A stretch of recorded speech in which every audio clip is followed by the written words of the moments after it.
Interestingly enough, Howard, who I've known for 40 years. 40 years, Howard? Is it 40 years? Yeah, it's 40 for 49. It's for whatever. So Howard presented his oil and gas company in Indiana a couple years ago originally. Several people in this room have invested in it. They're at a sort of inflection point, I think that's fair to say. Oh, yeah. So Howard's here to tell you about that. I do believe, I don't know if you'll talk about this, but I think you do have an offering that's still open for a little bit. Is that true? Yeah, until May 23rd. Okay. Yeah. And interestingly enough, I'm on the phone talking with Howard maybe a couple months ago, and he tells me that he's got a broker dealer that he's kind of been speaking with, and I said, well, who is it?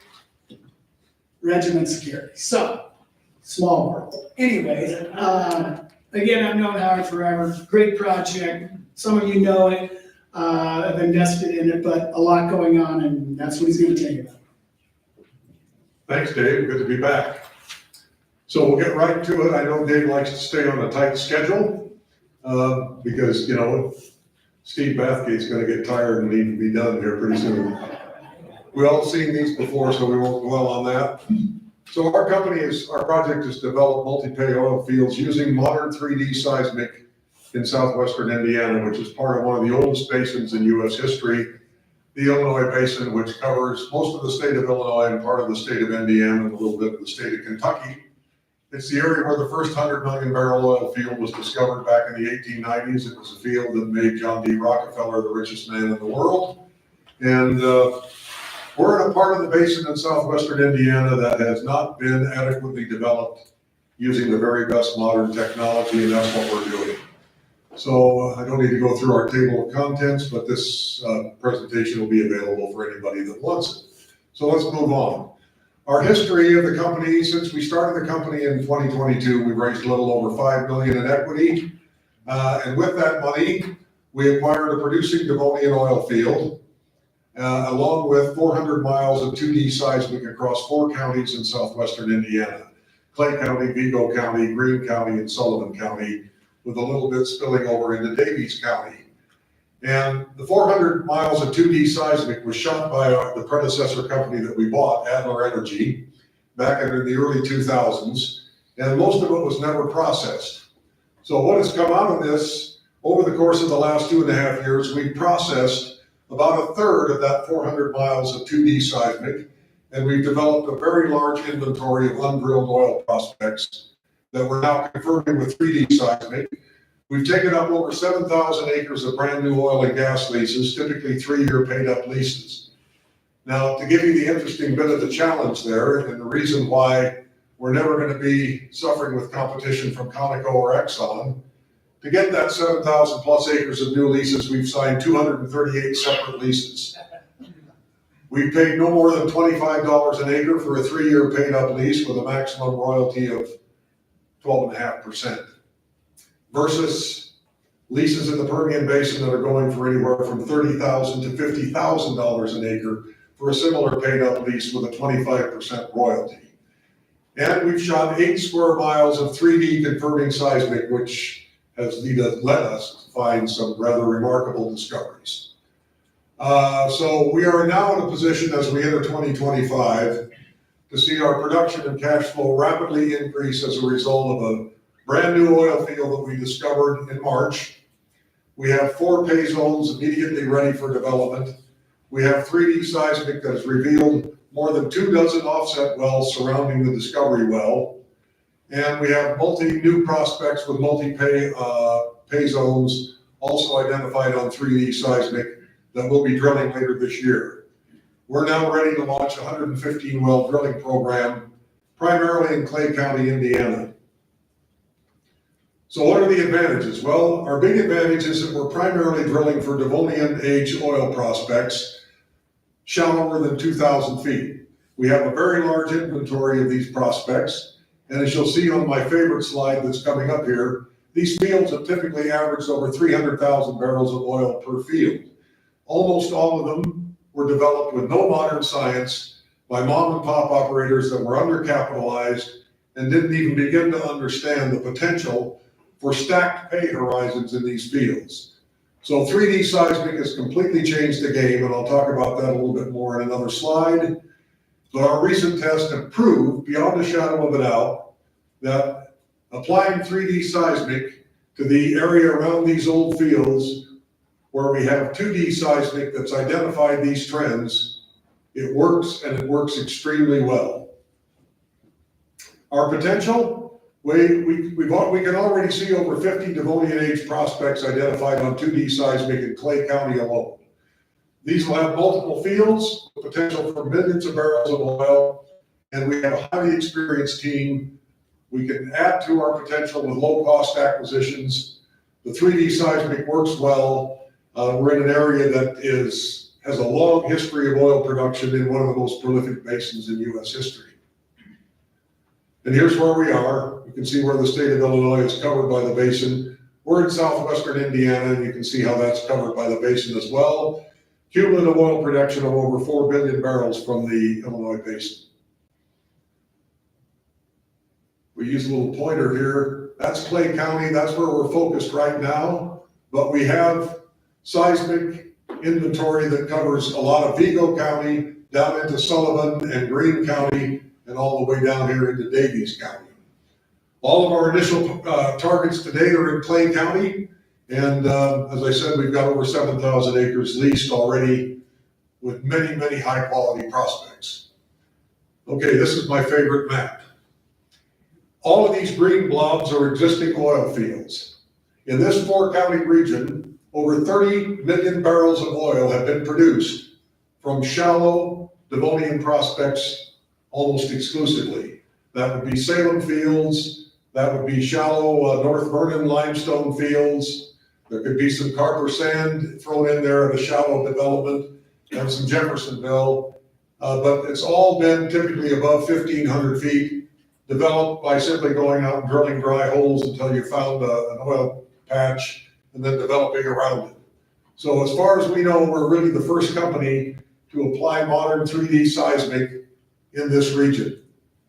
Let's go back, I went too fast. So this area here, this is the city of Terre Haute, Indiana, to give you some perspective. That's where Larry Bird played basketball. The field that we bought is called the Hoosierville field. We changed the name to the Thomas field. It's now produced over 180,000 barrels of oil from 5 wells. And our most recent discovery is right near Clay City, Indiana, right here, where we drilled a well that we call the Fritz well, in which we found 4 pay zones, 4 strong oil pay zones between 1,277 feet and 1,590 feet. Most significantly, we found pay in the Carper sand, 10 feet of pay. We found about 12 feet of pay in the North Vernon limestone, which has been the primary formation for the vast majority of these fields. We found over 40 feet of pay in the Jeffersonville limestone. And most excitingly, we found Geneva dolomite pay, about 11 feet of Geneva dolomite pay at 1,578 feet to about 1,590 feet. Geneva dolomite pay has not been found much in the state of Indiana, but it is a major host rock for major oil production in the Illinois basin. In fact, across the border in Marion County, Illinois, off of this map, there's an 80-acre Devonian Geneva dolomite field that has produced 13.5 million barrels of oil from a handful of wells on an 80-acre field. This particular field here, the Sciosi field, in southern Vigo County and northern Sullivan County, right on the Illinois state line, has produced now nearly 6 million barrels of oil from a combination of North Vernon limestone and Geneva dolomite. We have discovered Geneva dolomite in our Clay City field in addition to these other higher zones, and we believe that this could be a regional feature surrounding what we're doing here at Clay City. So as we're bringing this first well onto production this week, and by the way, when we swabbed the well in the Geneva dolomite, which is the only zone we've completed to date, it flowed natural oil, 100% oil cut with no water.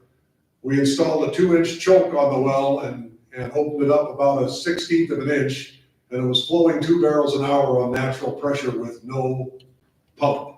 So we'll be installing a pump next week. We'll bring that well on to full production. We're gonna move 660 feet to the north and drill a Geneva Dolomite offset well. Some of the benefits of what we're doing in Indiana, these are shallow, easy to access, largely vertical wells, averaging about 1,500 feet. We're only dealing with privately owned property, largely rural farmland, growing corn and soybeans, modest rig and labor rates, high quality Illinois basin service providers, drilling costs much lower than they are in places like the Permian Basin or the Bakken. Indiana regulatory environment is favorable. I can typically get a drilling permit in less than 2 weeks. In Illinois, the severance tax is 9%. In Indiana, it's 1%. That's better. Leasehold acquisition costs are vastly lower than in other basins, and the economics are extremely strong, and the return on investment is extremely high. We've got ready customers for both our oil and any gas we might produce. We sell our oil to Country Mark. Their refinery is 40 miles up the road. They send trucks around to pick up our oil from the tanks and pay us on the spot. Now, 3D seismic is the key to what we're doing in Indiana and how we're unlocking this tremendous value in this older province. And you have to understand that there's been order of magnitude improvements in 3D seismic technology and in reduction of cost to do 3D seismic over the last 5 to 10 years. We're now using wireless receivers, so you don't have to string wires across acres and through forests to collect the data. And the advanced computing capacity has basically allowed us to process this 3D seismic in a fraction of the time and a fraction of the cost of what it would have taken even 10 years ago. And I hate to use terms like this, but it actually has turned out to be a game changer for shallow formations. We can get much better 3D visual data on these shallow Devonian targets than was even possible 5 years ago. So this is going to support rapid growth. We will be drilling at least 15 to 20 offset wells in the next few months over the summer here in Clay County. All of the drilling cost for those wells is funded by our drilling partners that funded the Fritz well. They're within a 220 acre area of mutual interest. And we're carried for 28% of the working interest plus some of the overriding royalty in those wells. So this is going to prove, as we expected, that this Fritz oil field is a multi-pay, multi-well oil field. So we're going to have at least 10 North Vernon wells, at least 4 or 5 Jeffersonville limestone wells. We'll have at least 2 and maybe 3 of these magnificent Geneva Dolomite wells and probably 10 Carper sand wells within this 220 acre area of mutual interest. But that's the tip of the iceberg for the company, because if you go back to the map of Clay County, we've identified over 50 prospects on 2D seismic, a number of which we've already confirmed on 3D seismic, so we're off and running. The initial well, as I mentioned, I've just covered this slide, so let's skip over it. This is a Devonian limestone structure that you can see where the first discovery was. All of these offset wells will be in with this area of mutual interest. There's the mud log on it. Doesn't mean a whole lot to me as a geologist, but you can see where this was oil pay in the North Vernon limestone, total of about 12.5 feet of pay. Here's 40 feet of pay in the Jeffersonville limestone. You can see strong gas kicks throughout, and here's about 12 feet of pay that was totally unexpected. That's 100% oil cut in the Geneva Dolomite. This is just shows where the oil water contact is in the field and the location of some of these offset wells for multiple drilling locations. So we've got potential for millions of barrels of oil production from our large inventory of Devonian prospects.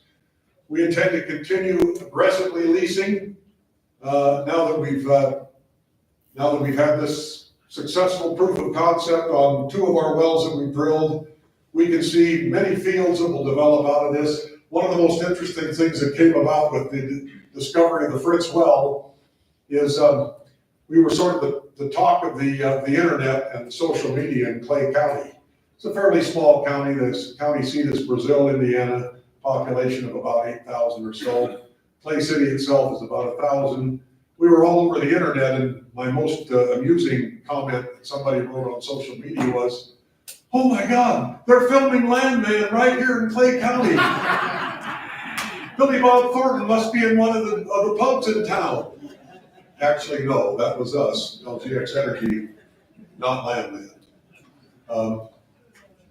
So we also know, and this was, when we drilled the Fritz well, our target was to go all the way to the Knox, because we know that the Knox Formation and the Trenton Formation have been huge producers in other parts of the Illinois Basin, and they are totally untested here in Clay County or Vigo County or this area. Nobody's drilled that deep.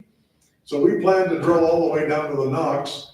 We got 35 feet into the Trenton and did a bit trip to change bits and had a problem getting stuck in the hole. And we actually had logged a pay in the last bottom 35 feet of the Trenton before we actually got to the pay zone we were looking for. And when we finally got the bit out of the hole, we decided we're not going to go back in because we've already made discovery in 4 prospective pay zones. We're going to get back, complete those zones and start producing oil. But we know that these deeper formations remain totally untested in this part of the Illinois Basin. And remember, it was a Trenton field in east central Indiana that produced over 100 million barrels of oil for John D. Rockefeller between 1890 and 1910. Am I out of time, Dave? No, you got 8 or 9 minutes. Okay, well, I can talk pretty fast, as you know. You've seen me do this before. Yeah. So we intend to test these Trenton and Knox prospects at a later time, but we are going to be so busy now over the next year developing this Geneva Dolomite discovery that we made and adding production from these offset wells at virtually no risk, that's going to be our near-term focus. Again, if we look over in Illinois, on the Illinois side of the line, there's been over 25 million barrels of oil produced from Trenton prospects. There was over 100 million barrels produced in east central Indiana, in what was called the Lima Peru trend. And down here where we know there's really good looking Trenton on seismic, nobody's drilled for it. And the Knox has been a major producer throughout the Illinois Basin, as well as down into Kentucky, Tennessee, and over into Ohio. And there's been no testing of the Knox in this part of southwestern Indiana. So we're going to get to that in a little bit later. This is just a look at some of the Trenton fracturing and so forth. We can skip over this because this is coming a year or 2 from now. But the seismic, again, it's revealed on 3D seismic, we've revealed multiple pay traps. So this is where all of the discoveries we've made to date. We're in over 85 feet of closure in the Devonian structures, the North Vernon limestone, the Jeffersonville, and now the Geneva Dolomite. It's underlain by a Silurian reef. A little bit deeper in the structure, here was the Trenton that we were drilling for. We had 130 acres of closure, but we never got to it. And we never got to the St. Peter or the Knox, which looked just beautiful. You can see these fractures coming up from the basement, which we believe are the structural paths, the oil traps that have fed the oil production into these upper zones. We think that there's tremendous potential for oil reserves in these deeper formations. But again, that's for the future. We've got a lot of oil in front of us just producing these shallow Devonian zones above 1,500 feet. Over the next couple of years, we plan to drill 115 wells. These Devonian wells are going to be a very high success rate. We expect, well, we now know that this slide is badly outdated because we'll be drilling about 25 offset wells to our Clay City discovery. We've got another huge seismic anomaly to the west of Clay, to the east of Clay City. We call Clay City Central. We're going to be drilling shallow Carper sand wells. We're going to be drilling North Vernon offsets, and eventually we'll get to these Trenton tests at deeper formations. So we've got full pro formas that are available upon request by anybody, and obviously we can make our slide presentation available. this is kind of something that we're developing, and two of my colleagues, my project manager, John Miller, is here, and another one of my directors who's a very experienced oil man, Brian McNeil, is here. They're going to be staying for dinner in the game. They'll be available to talk to anybody that wants more detail about what we're doing. I've been summoned to go to dinner with my wife tonight and a friend of hers, and I've succumbed to that. So I'll be leaving after the presentation because I know who the boss is. But this is a look at kind of how we look to spend the next 15 million that we'll be putting together. And an awful lot of it is going to go for leasing and seismic. We've got a lot of leases already. We're going to get as many more as we can, as fast as we can, over a lot of these prospects that we've identified. So, yeah, we have about, on a fully diluted basis, we have about 26 million shares outstanding, about 21 million shares of common, and about 4 million shares of convertible preferred. No, it's not 4 million shares, I got that wrong. We raised about $4 million of convertible preferred at $1 a share, with each convertible preferred share converting into 2 shares of common. So we're at about 26 million shares fully diluted.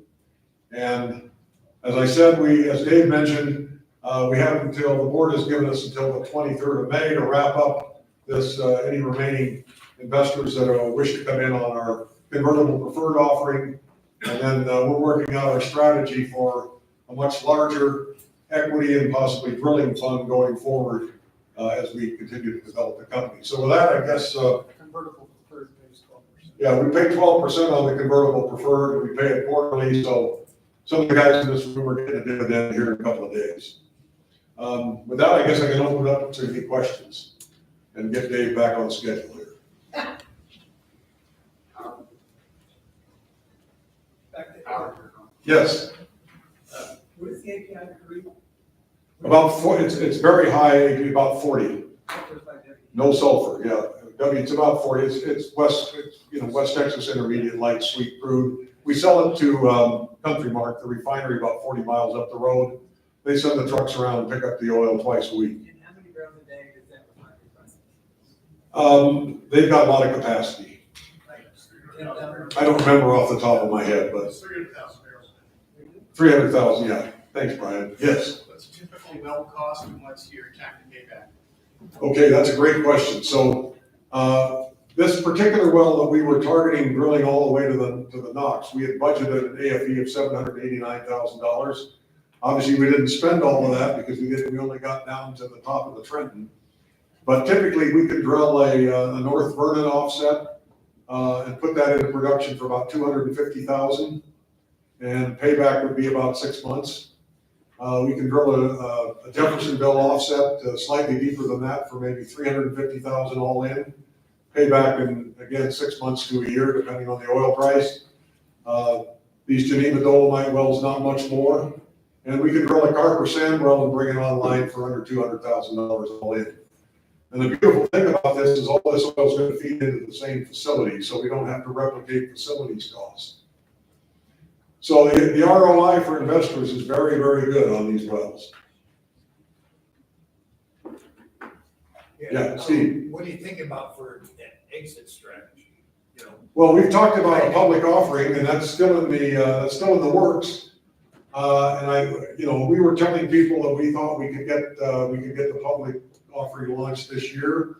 I think it's going to be prudent for us to wait until next year now, because we're going to have a whole lot more wells online, a lot more cash flow and predictability. And I think we're going to do I'm working with one of my directors who's here, Brian McNeil. We're going to be doing a much larger equity financing at a higher valuation first before we go to the public market. Yeah.